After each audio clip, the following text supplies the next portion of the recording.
ওই ব্যক্তির জন্য যে দীর্ঘ হায়াত পেয়েছে এবং সেই হায়াতে তার অধিক পরিমাণে আমল রয়েছে। মান আমিলা সালিহাম মিন যাকারিন আও উনসা ওয়া হুয়া মুমিন ফালানুহয়িয়ান্নাহু হায়াতান তাইয়্যিবাহ। আল্লাহ বলেছেন যে পুরুষ হোক নারী হোক, যারা ঈমান আনয়ন করে আমলে সালেহ করে, যে আমি তাদেরকে হায়াতে তৈয়্যিবা সুখময় জীবন দান করব। বলুন সুবহানাল্লাহ। ওয়ালানাজজিয়ান্নাহুম আজরাহুম বিআহসানি মা কানু ইয়ামালুন। তাহলে দুনিয়ার জীবনটা হবে পবিত্র জীবন, মানে দুনিয়ার জীবনটাই তার একটা জান্নাতি জীবন হবে। আর পরবর্তী জীবন কিয়ামতের ময়দানে আল্লাহ তাআলা তার কৃতকর্মের প্রতিদান দিবেন। আল্লাহ তাআলা কারো আমলকে দয়ায় নষ্ট করবেন না। ইন্না লা নুযিউ আজরা মান আহসানা আমালা, সূরাতুল কাহফের মধ্যে এসেছে যে আমি আমার বান্দার সৎকর্মের ফলকে নষ্ট করব, এর প্রতিদান আমি জান্নাতে আদম। তো সম্মানিত হাজিরিন, এই রমজানুল মুবারক এর গুরুত্ব এবং তাৎপর্য সম্পর্কে গত জুমায় আলোচনা হয়েছে। তো রমজানুল মুবারক আমাদের কাছে কেন এসেছে? যে রমজানুল মুবারক আসার একটা বড় উদ্দেশ্য হলো যে আমরা যেন আমাদের জীবনকে পবিত্র করতে পারি। যেমন তার মধ্যে একটা বড় আমল হলো কি? রোজা রাখা। আর রোজার শিক্ষা হলো লাআল্লাকুম তাত্তাকুন, যাতে করে তোমরা মুত্তাকি খোদাভীরু হতে পারো। আর তাকওয়া কাকে বলে? চিস্তে তাকওয়া তরক শাবাত হারাম, দর লেবাস দর শরাব দর তাআম। যে তাকওয়ার অনেক ব্যাখ্যা আছে। যে মৌলিক একটা ব্যাখ্যা হলো যে তার পানাহার, তার লেবাস পোশাক, তার আবাসস্থল এগুলো যেন পবিত্র হয়। যে যার এগুলো পবিত্র হবে তার জীবনটা কি হয়ে যাবে বলে? পবিত্র হয়ে যাবে। যে মুত্তাকি, সূরাতুল বাকারার শুরুতে মুত্তাকির 5 সিফত বয়ান করা আছে।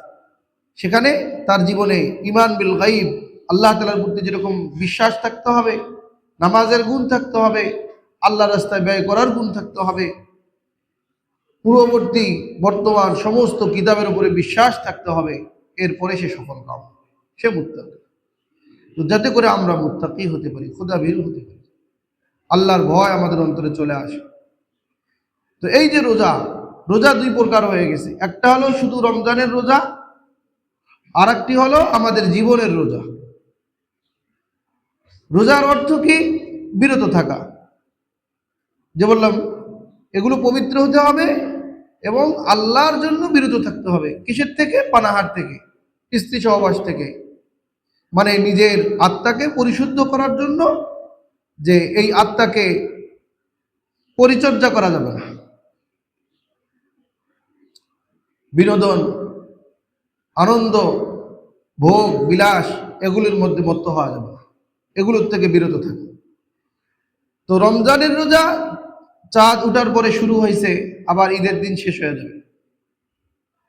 কিন্তু জীবনের রোজা শুরু হয়েছে কবে? যেদিন আমরা প্রাপ্তবয়স্ক হয়েছি, বালেগ হয়েছি। আর রমজানের রোজা যেরকম শুরু হয় যে সুবে সাদেক থেকে নিয়ে সূর্য অস্ত যাওয়া পর্যন্ত, একদিনের রোজা। আর আমাদের জীবনের রোজা শুরু হয়েছে প্রাপ্তবয়স্ক হওয়ার পর থেকে নিয়ে একদম কি জীবনের বাতি নিভে যাওয়া পর্যন্ত, অর্থাৎ মৃত্যু পর্যন্ত। তো এই মাঝে মধ্যে আল্লাহ তাআলা যে আমলগুলো দেন, এটা হলো জীবনের রোজাটাকে সঠিকভাবে পালন করার জন্য একটা অনুশীলন। কি বলেন? 1 মাস সে মন্দ গরিহিত কাজ থেকে বিরত থাকবে, সে তাকওয়ার সিফাত অর্জন করবে। তাহলে বাকি 11টি মাস এই অনুশীলন অনুযায়ী সে তার পূর্ণ রোজাকে পবিত্র করবে, পরিপূর্ণ করবে। এজন্য যে আমি শুধু পানাহার থেকে বিরত থাকলাম, রোজার যে উদ্দেশ্য সেটা পালন করলাম না, তাহলে এই রোজা আমাকে কোনো উপকার দেবে না। এ সম্পর্কে নবীজি সাল্লাল্লাহু আলাইহি ওয়াসাল্লাম বলেছেন, রুব্বা সাইমিন লাইসা লাহু মিন সিয়ামিহি ইল্লাল জৌ, যে অনেক রোজাদার আছে যে যাদের ক্ষুধার্ত থাকা ছাড়া আর কোনো উপকার আসে না। ওয়ারুব্বা কাইমিন লাইসা লাহু মিন কিয়ামিহি ইল্লাস সাহার, আর অনেক দাঁড়িয়ে নামাজ আদায়কারী আছে যাদের রাত্রি জাগরণ করা ছাড়া আর কোনো লাভ হয় না। হয়তো তার মধ্যে গীবত থাকতে পারে, ঈর্ষা লৌকিকতা থাকতে পারে, কিন্তু পূর্বে যে কথাটা নবীজি বললেন যে ইল্লাল জৌ, শুধুমাত্র যে ক্ষুধার্ত থাকা, পেট শুকাই। কারণ কি, যে রোজার যে আদাব এটাকে রক্ষা করা হয়নি। বুখারী শরীফের 1903 নম্বর হাদিস, সেখানে নবীজি বলেছেন, মাল্লাম ইয়াদা কাওলাজ জুর ওয়াল আমালা বিহি লাইসা লিল্লাহি হাজাতুন ফি আন ইয়াদা তাআমাহু ওয়া শারাবাহু, যে ব্যক্তি রোজা রেখে মিথ্যাকে বর্জন করলো না।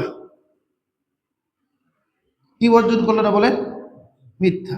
এখন মিথ্যা তো আমাদের দৈনন্দিন জীবনের সঙ্গী। ব্যবসা বাণিজ্য করবে, মিথ্যা না বললে ব্যবসা চলে না। হর হামেশাই মিথ্যা বলে যাচ্ছে, মিথ্যা প্রতিশ্রুতি দিয়ে যাচ্ছে। তো বলতেছে যে মিথ্যা বর্জন করে না এবং গরিত কাজ বর্জন করে না, যে এই ব্যক্তির যে পানাহার থেকে বিরত থাকা, অর্থাৎ এই রোজার কোনো প্রয়োজন নেই আল্লাহ তাআলা, ফালাইসা লিল্লাহি হাজা, যে তার এরকম বিরত থাকা আল্লাহ তাআলার কোনো কি নেই, প্রয়োজন নেই। মানে এরকম রোজা আল্লাহ তাআলা নেন না। অন্য রিওয়ায়াতে এসেছে যে রোজা শুধু পানাহার থেকে বিরত থাকার নাম না, যে রোজা হলো যে মিনাল কাযিব ওয়াল বাতিল ওয়াল লাগ, মিথ্যা, অনর্থক কাজ কারবার এবং অহেতুক কথাবার্তা, এই সমস্ত থেকে বিরত থাকার নাম হলো রোজা। তো এই জন্য যে রোজাকে আমরা যদি পবিত্র করতে চাই, রোজা পরিপূর্ণভাবে পালন করতে চাই, তাহলে নবী আলাইহিস সালাম, সাহাবায়ে কেরাম, আইম্মায়ে মুজতাহিদিন, যে পুণ্যবান লোকেরা তারা যেভাবে রমজানকে কাটিয়েছে, আমরা যদি ওইভাবে রমজানকে কাটানোর চেষ্টা করি, তাহলে আমরা রোজার প্রকৃত বাস্তব ফলাফল পেতে পারি। না হলে ওই নবীজির ওই কথা যে ক্ষুধার্ত থাকা ছাড়া, পানাহার থেকে বিরত থাকা ছাড়া আর কোনো আমাদের উপকার হবে না। তো রমজানুল মুবারকে একটি বড় আমল হলো যে কোরআনুল কারীম বেশি বেশি তেলাওয়াত করা।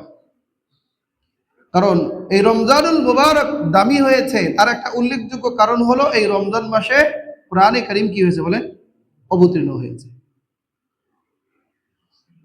আল্লাহ তাআলা অন্য মাসেও অবতীর্ণ করতে পারতেন, কিন্তু নাজিল করেছে রমজানুল মুবারক, শাহরু রমাদান আল্লাযী উনজিলা ফীহিল কুরআন, যে রমজান এমন মাস যার মধ্যে কোরআন অবতীর্ণ করা হয়েছে। তাহলে রমজান মাস কোরআন নাজিলের মাস, তো এটাকে গুরুত্ব দিতে হবে। যে নবী আলাইহিস সালাম কেমন গুরুত্ব দিতেন, যে নবীজি সাল্লাল্লাহু আলাইহি ওয়াসাল্লাম এই রমজানুল মুবারকে অধিক পরিমাণে তেলাওয়াত করতেন।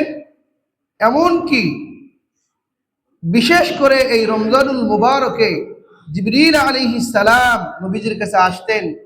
নবী সাল্লাল্লাহু আলাইহি ওয়াসাল্লাম জিবরিল আমিনকে কোরআন শোনাতে, জিবরিল আমিন আবার নবীজিকে কোরআন শোনাতেন। বলেন সুবহানাল্লাহ। প্রত্যেক রমজানে এই কাজ করতেন। আজকে হাফেজরা যেভাবে কোরআন শুনান বা নামাজের মধ্যে পড়তেছে, পেছনে শুনতেছে, একজন পড়তেছে, আমরা সকলেই শুনতেছি, এই যে নবী আলাইহিস সালামের একটা সুন্নাহ। তো যাদের কোরআন মুখস্থ আছে যে রমজানের একটা সুন্নত, সেটা হলো কোরআন কি করা, দাওর দেওয়া, শুনাশুনি করা। নবী আলাইহিস সালাম যে বছর ইন্তেকাল করেছেন, সেই রমজানে 2 বার কোরআন শরীফ শুনাশুনি করেছে। অন্য রমজানে কমপক্ষে 1 বার, কিন্তু যে বছর ইন্তেকাল করেছেন সেই বছর 2 বার দাওর করেছেন। আজকে পরিতাপের বিষয় হলো যে আমরা 90 থেকে 95% মানুষ কোরআনটা শুদ্ধ করে পড়তে জানি না। এমন কি যে আমরা যে নামাজের মধ্যে যে সূরাগুলো পড়ি, এইটা শুদ্ধ করার চেষ্টা করি না, অথচ তার জীবনের উন্নতির শেষ নেই, ডিগ্রির শেষ নেই। টাকা পয়সা হয়েছে, বিদেশ গিয়েছে, ছেলে বিদেশ গিয়েছে, বাড়ি গাড়ি সব কিছু হয়েছে, উনি ওই সবাই মুক্তবে আলাম তারা থেকে নিয়ে নাস পর্যন্ত মুখস্থ করছে, এরপরে ওনার মুখস্থ কোনোদিন ওয়াইলুল্লি কুল্লি হুমাজা পর্যন্ত যায়নি। আছে কিনা বলে? তো জীবনের সব ক্ষেত্রে উন্নতি হলো, টাকা পয়সা বাড়ি গাড়ি সব কিছুর উন্নতি হলো, আপনার এই 10টা সূরার থেকে 11টা সূরার কোনো উন্নতি হলো না। তাহলে আমি শুধু দুনিয়াটাই বুঝলাম, পরকাল বুঝলাম না। কোরআন শিক্ষা কি নফল? বলেন, কোরআন শিক্ষা করা কি নফল না ফরজ? ফরজ। আমরা ফরজকে বাদ দিয়েছি, এজন্য কোরআন শিক্ষাকে গুরুত্ব দিতে হবে। আজকে মুক্তবের মধ্যে দেখবেন বাচ্চা কাচ্চা কোরআন শিখতে আসছে কারা? যারা পড়তে পারে না, যাদের পড়ার এখনো বয়স হয় নাই। আর যারা পড়তে পারে ওরা রাস্তায় বের হচ্ছে। তার মানে কি কোরআন শিখে গেছে? না, কোরআন শিখে নেই, মানে আমরা গুরুত্ব দিই না। তো এই জন্য আমি এই রমজানুল মুবারককে কেন্দ্র করে সকলকে কোরআনের প্রতি আহ্বান করছি যে আমাদের বয়স যার যেখানে গিয়ে পৌঁছেছে, আমি এখান থেকেই কোরআন শিক্ষা করার চেষ্টা করবো ইনশাআল্লাহ। চেষ্টা করবো তো ইনশাআল্লাহ, যে কোরআনুল কারীম আমাদের থেকে হক পাই। রমজানের একটা ফজিলত সম্পর্কে আমরা বলেছি যে কোরআনুল কারীম কিয়ামতের ময়দানে আল্লাহর কাছে সুপারিশ করবে। আল কুরআনু ইয়াশফা'ু লিল আবদি ইয়াউমাল কিয়ামাহ, যে কোরআন কিয়ামতের ময়দানে আল্লাহর কাছে সুপারিশ করবে। সে কি বলবে? ওয়া ইয়াকুলুল কুরআনু মানাতুহুন নাওমা বিল লাইলি ফাশাফি'নি ফি, যে আল্লাহ, এই ব্যক্তিকে আমি রাত্রিতে ঘুমানোর থেকে বিরত রেখেছি। মানে সে দাঁড়িয়ে দাঁড়িয়ে লম্বা লম্বা কি করেছে? নামাজ পড়েছে, লম্বা কেরাত করেছে। সে ঘুমাইতে পারতো, জাগ্রত থেকে আমাকে চর্চা করেছে। ফাশাফি'নি ফি, এক্ষেত্রে তুমি আমার সুপারিশ কবুল করো। নবীজি বলেছেন ফায়ুশাফাআন, রোজার সুপারিশ যেরকম আল্লাহ কবুল করবেন, এই কোরআনের সুপারিশও আল্লাহ। সূরা মুলুক সম্পর্কে আসছে, সূরা মুলুক আল্লাহ তাআলার সঙ্গে ঝগড়া করবে। যে মানুষকে যখন দাফন করা হবে, এই সূরা মুলুকটা একটা পাখির রূপ ধারণ করে তাকে আচ্ছাদিত করে রাখবে। মুনকার নকির যখন প্রশ্ন করতে আসবে, সে বলবে যে আমি তাকে ঘুম ভাঙতে দেব না। সুবহানাল্লাহ। তাহলে কোরআন সঙ্গী হলো কিনা বলেন? 30 আয়াত বিশিষ্ট সূরার কথা হাদিসের মধ্যে আসছে। আর 30 আয়াত বিশিষ্ট সূরা কোনটা? সূরাতুল মুলক। যে কোরআন আল্লাহ তাআলার সঙ্গে বিতর্ক করবে যতক্ষণ পর্যন্ত তাকে মুক্তি দিতে পারেনি। আবার কোরআন মানুষের বিরুদ্ধে মামলা দায়ের করবে। মুসলিম শরীফে এসেছে, রাসূল করিম সাল্লাল্লাহু আলাইহি ওয়াসাল্লাম বলেছেন, আত-তুহুরু শাতরুল ঈমান, যে পবিত্রতা ঈমানের অর্ধেক, ঈমানের অঙ্গ। আলহামদুলিল্লাহি তামলাউল মিজান, আলহামদুলিল্লাহ বললে মিজানের পাল্লা ভরপুর হয়ে যায়। ওয়া সুবহানাল্লাহ তামলাউ মা বাইনাস সামাওয়াতি ওয়াল আরদ, আর সুবহানাল্লাহ বললে আসমান জমিনের ফাঁকা জায়গা ভরপুর হয়ে যায়। এরপরে বলেছেন as-salatu নূরুন was-সাদাকাতু বুরহানুন, যে নামাজ এটা নূর, এটা কিয়ামতের ময়দানে আপনাকে আলো করবে, আপনাকে আলো দিবে, কবরে বাতি হবে। সাদাকা এটা তার দলিল বুরহান। ওয়াস-সাবরু যিয়াউন, ধৈর্য এটা হলো জ্যোতি, আলো। এর পরের অংশে যেটা আসছে ওয়াল কুরআন হুজ্জাতুল লাকা আও আলাইক, এই কোরআন হয়তো তোমার পক্ষে সাক্ষ্য দিবে অথবা তোমার বিপক্ষে সাক্ষ্য দিবে। তাহলে এক হাদিসের মধ্যে কয়েকটা কথা আসছে, তার মধ্যে শেষে কি বললো? ওয়াল কুরআন হুজ্জাতুল লাকা আও আলাইকা, এই কোরআন কিয়ামতের ময়দানে হয়তো তোমার পক্ষে সাক্ষ্য দিবে, যে ফাশাফিউনি ফি, আপনার জন্য উকিল হয়ে দাঁড়াবে, নতুবা আপনার বিপক্ষে দাঁড়াবে। আল্লাহর নবীও বিপক্ষে দাঁড়াবে, বলবে ওয়াকালা রাব ইন্না কওমি ইত্তাখাযু হাযাল কুরআন মাহজুরা, যে আমার এই সম্প্রদায় তারা কোরআনকে ত্যাগ করেছে। তাহলে আল্লাহর নবীও মামলা দায়ের করবে, কোরআন নিজেও মামলা দায়ের করবে। এখানে দুর্বল সূত্রে কিছু হাদিস বর্ণিত হয়েছে যে যারা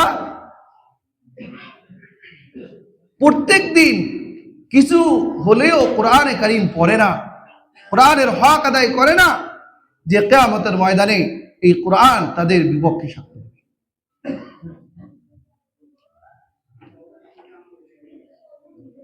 তো এখানে এসেছে মান করাআ মিয়াতাইন ফি ইয়াউমিন ওয়া লাইলা, যে প্রত্যেক দিন কমপক্ষে 200 আয়াত। কত আয়াত বলেন? 200 আয়াত। লাম ইউহাজ্জুল কুরআনু ইয়াউমাল কিয়ামা, যে তাদের বিপক্ষে কোরআন সাক্ষ্য দিবে না, কোরআন তাদের বিপক্ষে দাঁড়াবে না। আর যে ব্যক্তি কমপক্ষে দিনে 50টি আয়াত তেলাওয়াত করবে, কয়টি বলেন? নবীজি বলেন লাম ইউক্তাব মিনাল গাফিলিন, যে এমন ব্যক্তিদেরকে উদাসীন, মানে কোরআন থেকে সে গাফেল, উদাসীন, ওই উদাসীনদের খাতায় তার নাম লেখা হবে না। সুবহানাল্লাহ। তাহলে কমপক্ষে কয় আয়াত পড়তে হবে বলেন? 50 আয়াত। আর যারা নাকি 100 আয়াত পাঠ করবে বা 500 আয়াত পাঠ করবে, নবীজি বলছেন যে লাহু কিনতার, যে তার জন্য অঢেল অঢেল সওয়াব লেখা হবে, তাদের জন্য অঢেল অঢেল সওয়াব লেখা হবে। তো সম্মানিত হাজিরিন, এই কোরআন সম্পর্কে সংক্ষিপ্ত কথা বললাম, যে এই রমজানুল মুবারককে ওসিলা করে আমরা অবশ্যই কোরআন শিক্ষার কি করব, চেষ্টা করব। আল্লাহ তাআলা সকলকে তৌফিক দান করেন। তাহলে রমজানের একটি বড় আমল হলো কোরআনে কারীম তেলাওয়াত করা, বেশি বেশি লা ইলাহা ইল্লাল্লাহ পাঠ করা। কোরআনে কারীমের মধ্যে এসেছে বেশি বেশি তাকবীর দেওয়া। হাজী সাহেবরা যে তাকবীর বলে তালবিয়া, সেটাও হতে পারে আল্লাহু আকবার, আল্লাহু আকবার, লা ইলাহা ইল্লাল্লাহ, আল্লাহু আকবার ওয়ালিল্লাহিল হামদ। তো সেখানে যেরকম বলে বান্দা হাজির, তো আমরাও আল্লাহকে বলতে পারি যে আমরা আমলের জন্য আল্লাহ কি হাজির। সুবহানাল্লাহ আলহামদুলিল্লাহ ওয়া লা ইলাহা ইল্লাল্লাহ আল্লাহু আকবার, যে এগুলি আল্লাহ তাআলার প্রিয় তাসবিহ। আর বলার সঙ্গে সঙ্গে আল্লাহ তাআলা তার জন্য জান্নাতের মধ্যে গাছ রোপণ করে দেন। সুবহানাল্লাহ। তা আমি এখানে বলবো সুবহানাল্লাহ আলহামদুলিল্লাহ, কত তাসবিহ হয়েছে? প্রত্যেকটা তাসবিহর বিনিময় সুবহানাল্লাহ আলহামদুলিল্লাহ লা ইলাহা ইল্লাল্লাহ আল্লাহু আকবার, প্রত্যেক তাসবিহর বিনিময় এক একটা করে জান্নাতের মধ্যে আল্লাহ তাআলা গাছ রোপণ করে দিবেন। তাহলে গরিহিত কাজ করার, গীবত শিকায়ত করার সময় আছে? এজন্য যতদূর সম্ভব নির্জনতা অবলম্বন করব। 2 জন যেখানে বসা আছে ওখানে যাব না, গেলেই একটা একটা না শুরু হয়ে যাবে। তাহলে আমার রোজার সওয়াব সে গাট্টি বান্ধে নিয়ে যাবে। এ সম্পর্কে যেরকম স্পষ্ট এসেছে, নবী আলাইহিস সালাম বলেছেন ইদা কানা ইয়াউমু সাওমি আহাদিকুম ফালা ইয়ারফাস ওয়ালা ইয়াসখাব, যে ব্যক্তি রোজা রাখে সে যেন ঝগড়া এবং অশ্লীলতায় লিপ্ত না হয়। এখন অনেক মানুষ গায়ে পড়ে ঝগড়া করে কিনা বলে? আপনি ঝগড়া করতে চাবেন না, দেখবেন যে আপনাকে কেন্দ্র করে বকবক শুরু হয়ে গেছে, মানে আপনি টিকতেই পারতেছেন না, বলে ফেলবেন। যেমন পরিস্থিতি আবু বকর সিদ্দিক রাদিয়াল্লাহু আনহু হয়েছে। নবীজি দেখতেছে একজন ব্যক্তি আবু বকরকে গালি দিচ্ছে, নবীজি শুনতেছে, আবু বকর এতক্ষণ কিছু বলতেছে না, আর এতক্ষণে তাকে যে গালি দিচ্ছে, এই গালির প্রতি উত্তর একজন ফেরেশতা করতেছে। তাহলে আপনি কাউকে গালি দিবেন না। আপনার পক্ষ হয়ে কে কাজ করবে বলে? ফেরেশতা কাজ করবে। তো মানুষ তো কতক্ষণ শুনে যে শেষ পর্যন্ত কোনো একটা কিছু বলে দিছে, যে বলার সঙ্গে সঙ্গে ফেরেশতা বলা বন্ধ করে দিয়েছে। নবীজি বললে, আহা তুমি শেষ করে দিলা। ওই যে বলে অসবরু দিয়াউ, ধৈর্য। আর রমজানুল মুবারক এটা শাহরুস সাবর, ধৈর্যের মাস। পানাহার থেকে যেরকম আমরা ধৈর্য ধারণ করি, তাহলে গৃহীত কাজ থেকে বিরত থাকা এটাও একটা কি ধৈর্যের পরীক্ষা দিতে হবে। নবীজি সেটাই শিক্ষা দিলেন যে কেউ যদি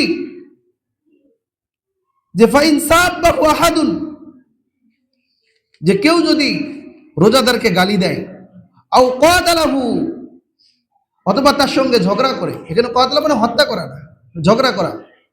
তো কেউ যদি রোজাদারকে গালি দেয় বা তার সঙ্গে মারামারিতে লিপ্ত হয় ডাইরেক্ট, তো নবীজি বললেন ফালিয়াকুল ইন্নী ইমরুউন সাইমুন, বুখারীর riwayat, যে তুমি বলে দাও যে আমি রোজাদার। তাহলে সে যদি আপনাকে প্রহারও করে, তারপরেও আপনি তার সঙ্গে মারামারিতে লিপ্ত হবেন না। আপনার একটা উত্তর, সেটা কি বলেন? ইন্নী ইমরুউন সাইমুন, ভাই আমি রোজাদার, আসসালামু আলাইকুম ওয়া রাহমাতুল্লাহ। এটা একটু পরিচয় দেন। এইভাবে আল্লাহ নবী রোজা রাখতে বলছে। এখন বলেন, আল্লাহ নবী যেটা বললো আর আমাদের জীবন কোনোভাবে মিলে না।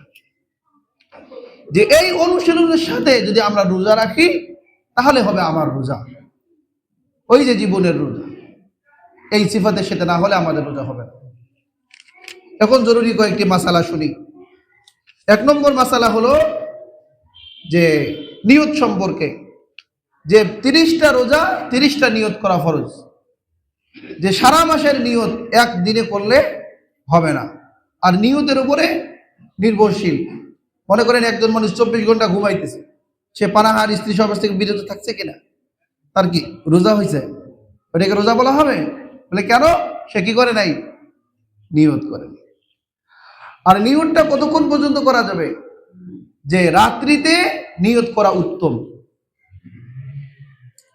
তবে দিনের বেলা সূর্য ঢলার আগ পর্যন্ত, সূর্য ঢলে যাওয়ার আগ পর্যন্ত নফল রোজা এবং ফরজ রোজা নিয়ত করা কি আছে? জায়েজ আছে, এটা জায়েজ। এ সম্পর্কে বুখারীতে riwayat আছে। ওই যে একজন বেদুইন আসলো, অন্যখানে চাঁদ দেখছে, তারা রোজা আছে, আল্লাহ নবীকে সাক্ষ্য দিছে। আল্লাহ নবী বলছে, তুমি কি সাক্ষ্য দাও যে আমি আল্লাহর রাসূল? বলে হ্যাঁ। এখন বলছে, এই সবাই তোমরা রোজা রাখো। তাহলে সূর্য ঢলার আগে রোজা রাখলো কিনা? হ্যাঁ। আশুরার ব্যাপারে এরকম riwayat আছে। তাহলে এটা জায়েজ। উত্তম কোনটা বলেন? রাত্রিতে নিয়ত করা। নিয়তের ওই যে নাওয়াইতু আন আসুম্মা গাদাম মিন শাহরি রমাদানিল মুবারাক, এগুলি বলা জরুরি না। আর এগুলি কোনো কোরআন সুন্নাহর ভাষাও না, এগুলি বুজুর্গানে দিন আরবিতে তৈরি করে দিয়ে দিছে। নিয়ত এটাই যে আমি আল্লাহর জন্য কি রাখতেছি? রোজা রাখতেছি। আমরা সাহরি করব, সাহরির মধ্যে আল্লাহ তাআলা বারাকা রেখেছেন। আল্লাহ নবী বলেছেন, তাসাহহারু ফাইন্না ফিস সাহুরি বারাকা, যে তোমরা সাহরি করো, সাহরিতে বারাকা রয়েছে। যে কিছু নাই, যে একটা খেজুর দিয়ে হলো, একটা খেজুর খেয়ে হলো তোমরা সাহরি করো, এটা বরকত অর্জন করার জন্য। সাহরি করব কতক্ষণ পর্যন্ত? আল্লাহ তাআলা বলে দিয়েছেন, হাত্তা ইয়াতাবায়্যানা লাকুমুল খাইতুল আবয়াদু মিনাল খাইতিল আসওয়াদি মিনাল ফাজর সুম্মা আতিম্মু সিয়ামা ইলাল লাইল, যে সাদা সুতা এবং কালো সুতা পার্থক্য করা পর্যন্ত। আদি ইবনে হাতিম রাদিয়াল্লাহু তাআলা আনহু, তিনি মনে করছিলেন যে কালো সুতা সাদা সুতা, পায়ের 2 আঙ্গুলের মধ্যে কালো সুতা সাদা সুতা কি পেঁচিয়েছিল বা বালিশের মধ্যে রাখছিল। আল্লাহ নবীকে পরবর্তীতে তিনি জানাইছে বলে, না এটা উদ্দেশ্য না। উদ্দেশ্য হলো যে সুবহে সাদেক এবং সুবহে কাযিব, একটা মিথ্যা সকাল আসে। তো আল্লাহ নবী বলছে যে ফজর হওয়ার আগে একটা মিথ্যা সকাল কিছু সময়ের জন্য দেখা গেল যে সাদা হয়ে গেছে, ফর্সা হয়ে গেছে, এরপরে আবার অন্ধকার আসে। ওইটা না, বরং সুবহে সাদেক একদম পুরা লম্বালম্বি ভাবে আকাশটা পরিষ্কার হয়ে যায়, ওই সময় সাহারির সময় কি শেষ। এখন মুয়াজ্জিন সাহেব আজান দেখ আর না দু, এখন মুয়াজ্জিন সাহেবের আজান শুনে যদি আপনি রোজা রাখেন, তাহলে তো আপনার রোজাই হবে না। কারণ মুয়াজ্জিন সাহেব তো 4-5 মিনিট পরে কি দেন, আজান দেন। এখন কোন কোন রিওয়ায়াতে আসছে, আবু দাউদে আর বিভিন্ন কিতাবে আসছে যে মুয়াজ্জিন সাহেব যদি আজান দেয় আর প্লেটের মধ্যে যদি খাবার থাকে তাহলে খাবারটা খেয়ে নাও, এরকম রিওয়ায়াত আসছে। বা মুয়াজ্জিন সাহেব আজান দিলে খাও, তার সেটাও সমস্যা নেই। কিন্তু এই রিওয়ায়াতগুলোর বিপরীতে আরো বিস্তারিত ব্যাখ্যা সম্পর্কে রিওয়ায়াত আছে, যে এই কথাগুলো নবী আলাইহিস সালাম যে বলেছেন এটার ব্যাখ্যা আছে। যেরকম এক রিওয়ায়াতে আসছে, আল্লাহ নবী বলছেন লা ইয়াগুররান্নাকুম আযানু বিলাল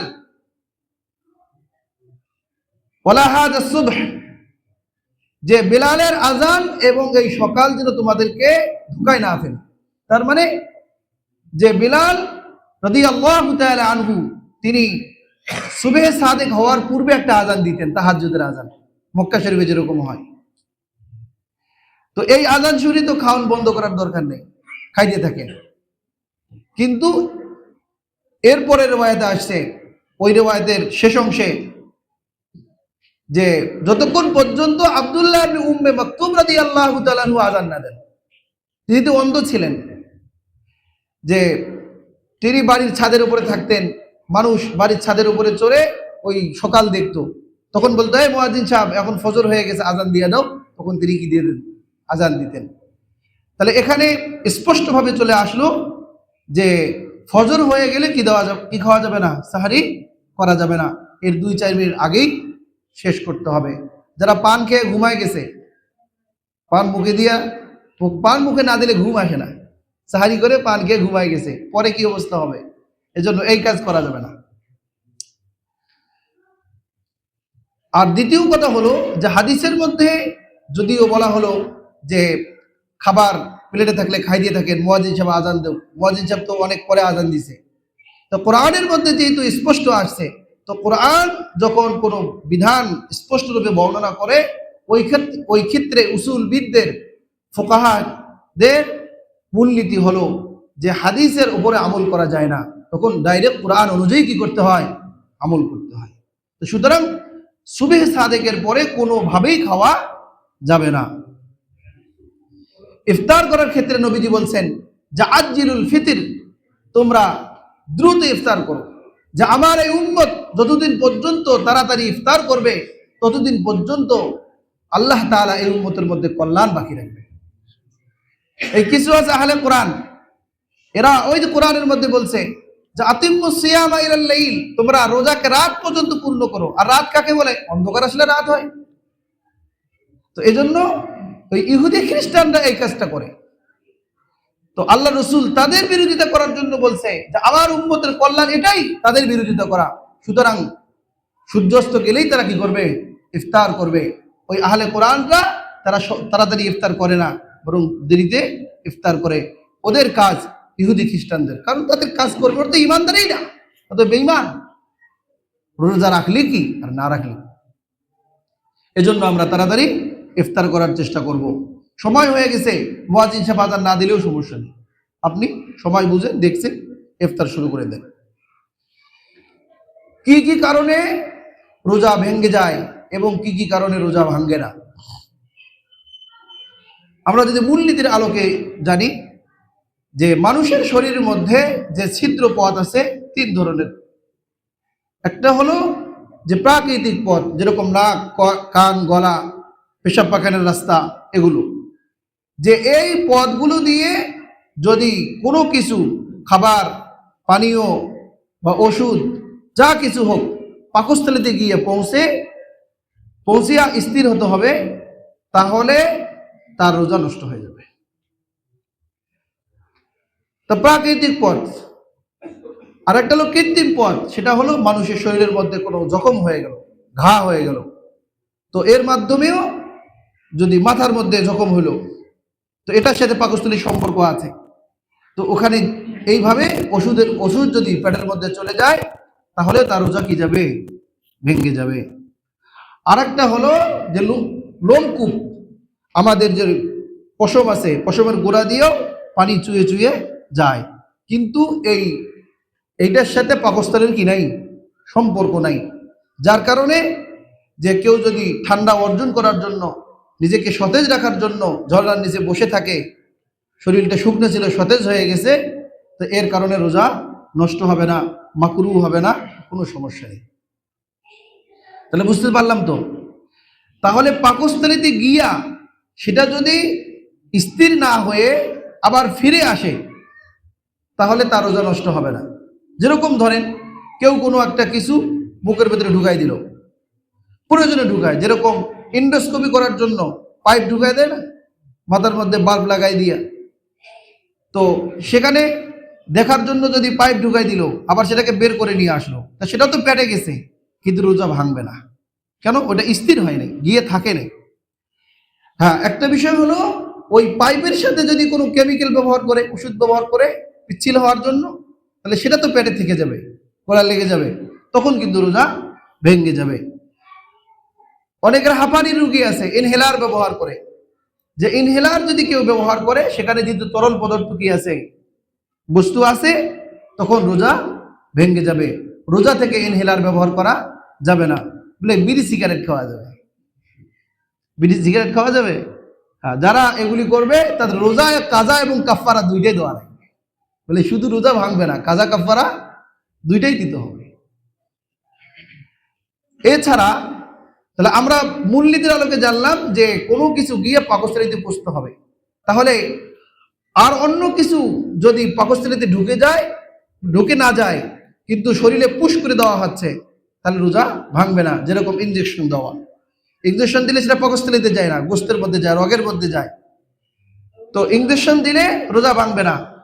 স্যালাইন গ্রহণ করলে রোজা ভাঙবে না। তবে গ্লুকোজ স্যালাইন, শক্তিবর্ধক স্যালাইন যদি কেউ গ্রহণ করে রোজা কি হবে? মাকরু হবে। তাহলে এই হলো রোজা ভাঙ্গার মাসআলা।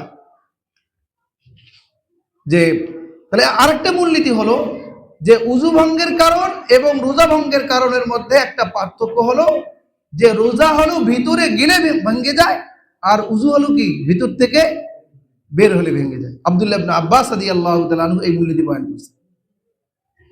তবে একটা পার্থক্য আছে, সেটা হলো যে রোজা ঢুকলে বের হয়, আবার বের হলেও বের হয়, সেটা হলো কি বীর্যপাত।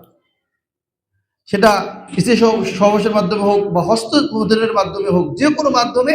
হ্যাঁ, স্বপ্নদোষ হলে রোজা ভাঙবে না, সেটাও তো বীর্যপাত হয়েছে, কিন্তু ওটা তার অনিচ্ছা সত্ত্বেও হয়েছে। স্বপ্নদোষের দ্বারা রোজা ভাঙবে না। এছাড়া যে কোনো উপায়ে, যে কোনো মাধ্যমে যদি বীর্যপাত হয় তাহলে কি যাবে? রোজা ভেঙে যাবে। আর রোজা মাকরু হয় যে সমস্ত কারণে, অর্থাৎ যে কোনো মাধ্যমে, যে কোনো উপায়ে যদি রোজা দুর্বল হয়, আমি এমন কাজ করলাম রোজাটা কি হয়ে গেল? দুর্বল হয়ে গেল, তা সেক্ষেত্রেও তার রোজা কি হয়ে যাবে? মাকরু হয়ে যাবে। তাহলে আমরা বললাম ইনজেকশন দেওয়া, স্যালাইন গ্রহণ করলে রোজা ভাঙে না।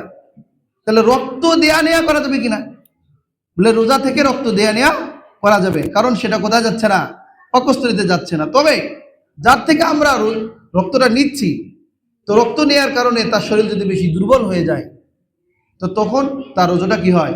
মাকরু হয়। যদি খুব দরকার হয় তাহলে তো নিবে, আর যদি না হয় তাহলে কমপক্ষে কোথায় কখন নিবে? রাত্রিবেলায় নিবে। তাছাড়া এমনিতে মনে করে যে হাত কাটা গেছে, রোজাটা বের হয়ে গেল, রোজাটা মাকরু হয়ে গেল, না। সামান্য রক্ত বের হলে রোজা কি হবে না? মাকরু হবে না। এছাড়া এই যে কয়েলের ধোঁয়া, ভাতের রান্নার ধোঁয়া, এগুলো ধোঁয়া নাকে ঢুকলে সমস্যা নাই। তবে এই যে সুগন্ধি আগরবাতি, এগুলো নেয়া মাকরু, এগুলি নেওয়া যাবে না, আগরবাতি জ্বালানো যাবে না। নখ কাটা, চুল কাটা, আরো ক্ষৌর কার্য করা, আরো যা কিছু আছে, তেল ব্যবহার করা, আতর ব্যবহার করা, সুরমা ব্যবহার করা, এগুলিতে কোনো সমস্যা নাই। চোখে ড্রপ দেওয়া যাবে কিনা? চোখের সমস্যা আছে। যে বর্তমান বিজ্ঞানীরা বলেন, যে ডাক্তাররা বলেন যে চোখের সাথে পাকস্থলী সম্পর্ক নাই। আমাদের পূর্বের ফাতোয়ার কিতাবগুলোতে আবার আছে, ফাতোয়া হিন্দিয়ার মধ্যে আছে যে চোখে ড্রপ দিলে রোজা ভেঙে যাবে। কিন্তু বর্তমান ফকিরা বলেন যে না, চোখের ড্রপ দিলে রোজা ভাঙবে না। তবে অনেকেই বলেন যে গলার মধ্যে ওই তিক্ততা কি হয়? অনুভব হয়। তো কারো যদি এরকম বেশি মনে হয় যে গলার মধ্যে ওটা মনে হচ্ছে এবং যাচ্ছে ভিতরে, তখন তার রোজা কি যাবে? ভেঙে যাবে। কারো লাইন ডাইরেক্ট হইতে পারে, কিন্তু সাধারণত চোখের রোদ দিলে গলায় না যাওয়ার কথা। তো মোটামুটি মূলনীতির আলোকে আমরা এই মাসালাটা জানতে পারলাম।